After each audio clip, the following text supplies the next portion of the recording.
Hello, আসসালামু আলাইকুম viewers. Its and trades থেকে আমি ইমা জাহান। আজকে একটা নতুন রেসিপি নিয়ে এসেছি, রুই মাছ দিয়ে পটল। তো রুই পটলের ঝোল যেহেতু এটা এতই মজার, গরমকালে পটল অনেক বেশি পাওয়া যায় বাজারে। তো আমি আজকে এত সুন্দর একটা রেসিপি নিয়ে এসেছি এবং সহজভাবে যারা ব্যাচেলর আছেন তারাও এটা খুব সহজেই রান্না করতে পারবেন। তো আসুন আজকে শুরু করি কিভাবে করে রুই পটলের ঝোল রান্না করা যায়। প্রথমে আমি একটি কড়াইতে পরিমাণ মতো তেল দিয়ে দিচ্ছি। প্রথমে আমি আমার রুই মাছগুলো ভেজে নিব। রুই মাছ ভালো করে ধুয়ে তারপরে হলুদ, একটু মরিচ এবং লবণ দিয়ে ভালো করে মেখে তারপরে 10 মিনিটের মতো আমি রেখে দিয়েছি। এরপর আমি ভেজে নিব। এখানে একটা টিপস দিচ্ছি, সেটা হচ্ছে মাছ ভাজার আগে যখন তেলটা একটু গরম হয়ে যাবে তখন একটু লবণ দিয়ে দিলে মাছটা নিচে লেগে যায় না। আমরা অনেক সময় দেখা যায় যে একই প্যানে যখন আমরা তরকারি রান্না করতে যাই তখন মাছটা লেগে যায়। হ্যাঁ, তো অনেক সময় তাড়াহুড়া করতে গিয়ে দুইটা কড়াই আমরা ব্যবহার করি না। তো এটা করলে আপনার মাছটা ভাঙবেও না এবং খুব সহজে উঠে যাবে। আর অনেকেই রুই মাছ পছন্দ করেন না, কারণ রুই মাছ থেকে একটা গন্ধ আসে, চাষের রুই মাছ থেকে। তো সেক্ষেত্রে একটা কাজ করতে পারেন, সেটা হচ্ছে যেটা আমি করি, সেটা হচ্ছে লবণ এবং লেবু দিয়ে ভালো করে ধুয়ে নিতে পারেন। লেবুতে যেহেতু সাইট্রিক অ্যাসিড থাকে, তো মাছের যে একটা ব্যাড স্মেল থাকে ওটা চলে যায় একেবারেই। এবার চলুন মূল রান্নায় চলে আসি। আমি প্রথমেই তেল দিয়ে নিয়েছি। তেলের সাথে 2 টেবিল চামচ পেঁয়াজ বাটা, 4টা কাঁচামরিচ এবং 2 চা চামচ আদা রসুন বাটা দিয়ে আমি একটু কষিয়ে নেব। দেখতে পাচ্ছেন আমি কষিয়ে নিচ্ছি। একটু কষিয়ে নিয়ে হালকা একটু পানি দিয়ে দিব। হালকা একটু পানি দিয়ে আমি মশলা দিয়ে দিব যেন মশলাটা পুড়ে না যায়। এখন আমি এর মধ্যে 1/2 চা চামচ হলুদের গুঁড়া, উঁচু করে 1 চা চামচ মরিচের গুঁড়া, উঁচু করে 1/2 চা চামচ জিরার গুঁড়া এবং 1/4 চা চামচ ধনিয়ার গুঁড়া, স্বাদ মতো লবণ, এগুলো দিয়ে ভালো করে কষিয়ে নিচ্ছি।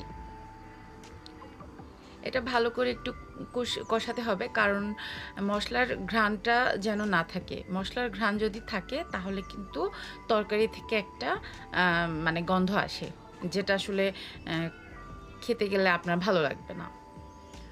তো এভাবে করে কষিয়ে আমি দেখেন লম্বা লম্বা করে আলু কেটে নিয়েছিলাম। আলুগুলো দিব, কারণ পটলের সাথে আলু না দিলে আমার কাছে ভালো লাগে না। আপনারা চাইলে স্কিপ করতে পারেন। যদি আলু না দেন তাহলে পটলটা দিয়ে কষাতে পারেন। আলুটা যেহেতু সেদ্ধ হতে একটু সময় লাগবে, সেক্ষেত্রে ঢেকে নিয়ে একটু চুলার আঁচটা একটু কমিয়ে দিয়ে ভালো করে একটু কষিয়ে নিলে আলুটা মোটামুটি একটু করে সেদ্ধ হয়ে যাবে।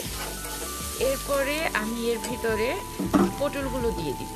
পটলগুলো লম্বা লম্বা করে কেটে রেখেছিলাম।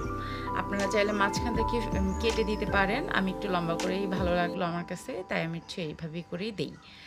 তো হালকা একটু পানি দিয়েছি সাথে, যেন মশলাটা পুড়ে না যায়। তো এবার আমি ঢেকে দিব। ঢেকে নিয়ে কিছুক্ষণ কষানোর পরে দেখেন সবজিটা একটু কমে আসবে। এরপরে আমি আবার কিছুক্ষণ ঢাকনা খুলে তারপরে আমি কষাবো। এই কষানোর প্রসেসটাই মেইন, কারণ আপনার তরকারি কষানোর মধ্যেই আপনার আমার মনে হয় মজাটা আসে, কারণ যে ব্যাড স্মেলগুলো থাকে এগুলো চলে যায়, মশলার যে গন্ধটা ওটা চলে যায়। হ্যাঁ, তো তরকারিটা একটু নরম হলে আমি পরিমাণ মতো পানি দিয়ে দিচ্ছি। আর এখানে একটা জিনিস খেয়াল রাখবেন, আপনারা কে কতটুকু ঝোল খান ওই অনুযায়ী আপনার ঝোলের পানিটা একটু দিতে হবে। আর আমি একটু ঝোলের তরকারিতে বাটা মশলা পছন্দ করি, কারণ বাটা মশলার ঝোলটা একটু গাঢ় হয়। হ্যাঁ, একেবারে পানি পানি ঝোল ভালো লাগে না, দ্যাটস ওয়াই হচ্ছে ওইভাবে করে আমি দেওয়ার ট্রাই করি। ঝোলটা ঢেকে দিয়ে আমি ফুটে উঠলে আমি এখানে ভাজা মাছগুলো হচ্ছে দিয়ে দিব। ভাজা মাছগুলো দিয়ে আমি হচ্ছে এখানে মিডিয়াম টু হাই হিটে রান্না করব। এখানে 5-10 মিনিট, 10 মিনিট রান্না করলেই হয়ে যায়, কারণ যেহেতু মাছও ভাজা, মাছও হয়ে গেছে। আর তরকারিও আমার হচ্ছে দেখে নিতে হবে যে সেদ্ধ হয়েছে কি না। তরকারি সেদ্ধ হলে ঝোলটা একটু গাঢ় হলেই আপনি উঠিয়ে নিতে পারবেন। তো এ পর্যায়ে আমি হচ্ছে একটু লবণ চেক করে নিব, তরকারিটা আমার সেদ্ধ হয়েছে কি না সেটা চেক করে নিব। তো এই তো আমার অলমোস্ট ডান। মাছগুলো একটু উল্টিয়ে দিতে হবে, আপনি চাইলে নাও দিতে পারেন, অ্যাজ ইউর উইশ। তো আমার রান্না প্রায় শেষ। এবার আমি একটু ঢেকে 5 মিনিটের মতো রান্না করে আমার তরকারি তুলে নিব। তো আমার আজকে রুই পটলের ঝোল কেমন লেগেছে রান্নাটা অবশ্যই কমেন্ট বক্সে জানাবেন, এবং কোনো প্রশ্ন থাকলে আমাকে জানাতে পারেন, আমি উত্তর দেওয়ার চেষ্টা করব। তো আমার এই রান্নাটা যদি আপনাদের ভালো লেগে থাকে অবশ্যই একটা লাইক, একটা কমেন্ট এবং শেয়ার করে রাখবেন।